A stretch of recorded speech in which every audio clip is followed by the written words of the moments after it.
সত্যের সন্ধানে নির্ভীক নিউজ টিভি শরিয়াতের মাসালা।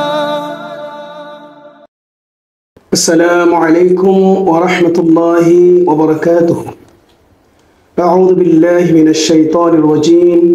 বিসমিল্লাহির রহমানির রহিম। আহমাদুহু ওয়া নুসাল্লি ওয়া নুসাল্লিমু আলা রাসূলিল কারীম। সম্মানিত দর্শক শ্রোতা, আল্লাহ রাব্বুল আলামিন আহকামুল হাকিমিনের রসে মেহেরবানিতে নিউজ টিভি চ্যানেলে পবিত্র মাহ রমজান মুবারক শরীফ উপলক্ষে গুরুত্বপূর্ণ বিষয় নিয়ে আজকে আমরা আপনাদের সম্মুখে উপস্থিত হয়েছি। আজকের গুরুত্বপূর্ণ বিষয় নিয়ে স্টুডিওর মধ্যে এসেছেন এশিয়া খ্যাত দ্বীনি শিক্ষা নিকেতন জামিয়া আহমদিয়া সুন্নিয়া আলিয়ার সম্মানিত শেখুল ফিক, উস্তাজুল উলামা, বিশিষ্ট লেখক ও গবেষক আল্লামা মুফতি কাজী আব্দুল ওয়াজিদ আল কাদের সাহেব কিবলা। আসসালামু আলাইকুম ওয়া রাহমাতুল্লাহি ওয়া বারাকাতুহু। আমাদের মাঝে আরেকজন আলোচক হিসেবে উপস্থিত হয়েছেন ইস্তা আলমদিন নাঙ্গনিয়াস্ত নেসারিয়া তেবিয়া সুন্নি অনার্স মাদ্রাসার প্রতিষ্ঠাতা অধ্যক্ষ ইস্তা আলমদিন মৌলানা নাসিরউদ্দিন আল কাদেরী মাদ্দাজিহুল আলী। আসসালামু আলাইকুম ওয়া রাহমাতুল্লাহি ওয়া বারাকাতুহু। সম্মানিত ভিউয়ার্স, আজকে আমাদের যে গুরুত্বপূর্ণ বিষয় নিয়ে আমরা আজকে যে গুরুত্বপূর্ণ বিষয় নিয়ে আলোচনা করব। সম্মানিত ভিউয়ার্স, আজকের গুরুত্বপূর্ণ যে বিষয় আমরা নিয়ে এসেছি আপনাদের সম্মুখে, পবিত্র মাহ রমজান মুবারক শরীফ, রহমত মাগফিরাত নাজাতের মাস, আল্লাহ রাব্বুল আলামিন আহকামুল হাকিমিনের দেওয়া নিয়ামত উজমার মাস এবং ইসলামী শরীয়তের পঞ্চস্তম্ভের অন্যতম স্তম্ভ রোজা। সেই রোজা আল্লাহ আযজা ওয়া জাল্লার দরবারে আমাদের সকলকে সুন্দরভাবে যথাযথভাবে আদায় করতে হয়।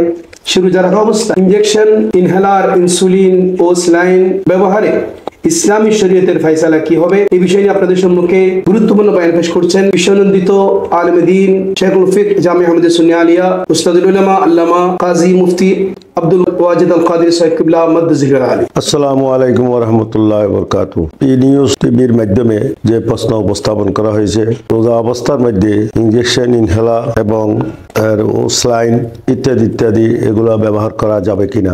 শরীয়তের ফয়সালা হলো, রোজার ব্যাপারে একটা শরীয়তের থিওরি আছে, দুহুল এদখাল, অর্থাৎ রোজার ভিতরে প্রবেশ করা, প্রবেশ হওয়া, প্রবেশ করানো। এটাই হলো রোজার কায়দা। কোনো কিছু ভিতরে প্রবেশ হলে বা প্রবেশ করালে রোজা ভঙ্গ হয়ে যাবে। সেই অনুপাতে ইনহেলা বলুন ও স্যালাইন বলুন, তারপরে আরো ইনজেকশন বলুন, যা কিছু হয় সব কিছু হলো এদখাল।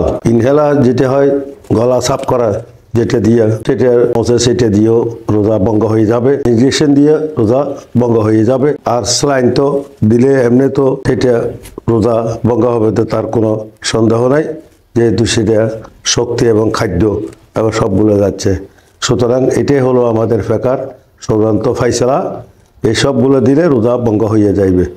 আর কেউ যদি রোজা রাখতে চায়, এগুলো দিয়ে রোজা হবে না, যেহেতু আল্লাহ জাল্লা শানুহু রোগীদের ব্যাপারে ইনকানা মরিজান ও আলা সবরিন ফাইদাতুম মিন আইয়ামিন উখরা, তারা রোগাক্রান্ত হবে এবং যারা সবরের মধ্যে থাকবে তাদের জন্য পরের দিন আল্লাহ তাআলা ধার্য করেছেন, তারা খজা হিসেবে দিতে পারবে। সুতরাং এই মত অবস্থার মধ্যে রোজা না রাখার আল্লাহ তাআলা এখতিয়ার দিয়েছেন। এই সমস্ত জোড়া তালে দিয়ে রোজা রাখার কোনো প্রয়োজন নাই। যদি রোজা রাখতে না পারে রোগের কারণে, তাহলে তারা ফিদিয়া দিবে। ফিদিয়ার ব্যবস্থা কোরআন শরীফের মধ্যে আল্লাহ জাল্লা শানুহু ওয়ালাল্লাযিনা লা ইউতিকুনাহু ফিদিয়াতুন তাআমু মিসকিন, তো মিসকিনের এক মিসকিনের খাদ্য হিসেবে তারা ফিদিয়া হিসেবে দিবে। এদিকে তারা রোজা রাখতে যখন পারছে না, তারা আরও মিসকিনকে ফিদিয়া হিসেবে তারা দিয়ে দিবে, কাফারা হিসেবে।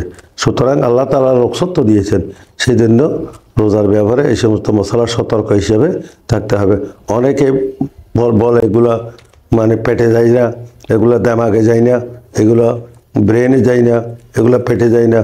যাইলে না যাইলে সব কিছু, কিন্তু গুড়ি গাড়ি সবগুলো এগুলো কোথায় যাইবে? পেটের মধ্যে যাইবে, শক্তির মধ্যে মানে কাজ করে। সুতরাং ফেকার মশলার চূড়ান্ত ফয়সালা হলো এইসবগুলো করলে রোজা ভঙ্গ হয়ে যাইবে এবং রোজা থাকবে না। এটাই হলো শরীয়তের চূড়ান্ত ফয়সালা। মাশাআল্লাহ, আমাদের মুহতারাম চমৎকার জবাব দিয়েছেন এবং এই বিষয়ে আমাদেরকে মতামত ব্যক্ত করছেন নাসারিয়া তুইবিয়া সুন্নিয়া অনার্স মাদ্রাসার অধ্যক্ষ নাসিরউদ্দিন আল কাদেরী সাহেব কিবলা। আসসালামু আলাইকুম ওয়া রাহমাতুল্লাহি ওয়া বারাকাতুহু। সম্মানিত নিউজ টিভির দর্শক ও শ্রোতাবৃন্দ, সংশ্লিষ্ট সকলকে ধন্যবাদ জানাই। আমাদের মুহতারাম উস্তাদ শাইখুল হাদিস ও শাইখুল ফিক আল্লামা মুফতি আব্দুল ওয়াজিদ মাদ্দাজিহুল আলী অত্যন্ত চমৎকার বলেছেন। তিনি যেটা বোঝাতে চেয়েছেন এক কথায়, যে কিছু প্রবেশ করানো, ইদখালুশ শাই, কিছু প্রবেশ করা, যেহেতু উনি যে বিষয়গুলো উল্লেখ করেছেন, যে বিষয়গুলো শরীরে প্রবেশ করছেই, সেহেতু তিনি তার দ্বারা কথা বোঝাতে চেয়েছেন যে ইনহেলার বা স্যালাইন ইত্যাদি শরীরে প্রবেশ করালেই রোজা ভঙ্গ হয়ে যাবে। আসসালামু আলাইকুম ওয়া রাহমাতুল্লাহি ওয়া বারাকাতুহু। ধন্যবাদ।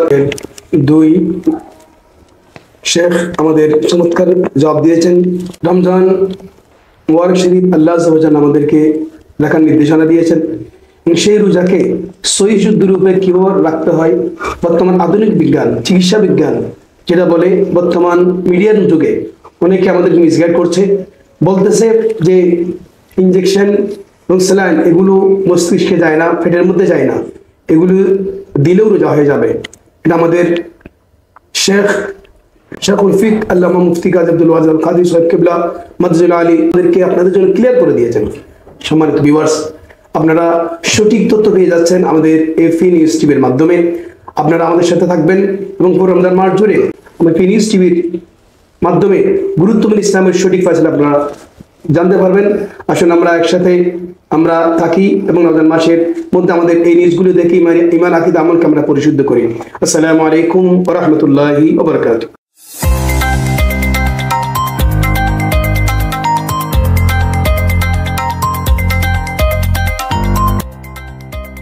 সত্যের সন্ধানে নির্ভীক, পি নিউজ টিভি।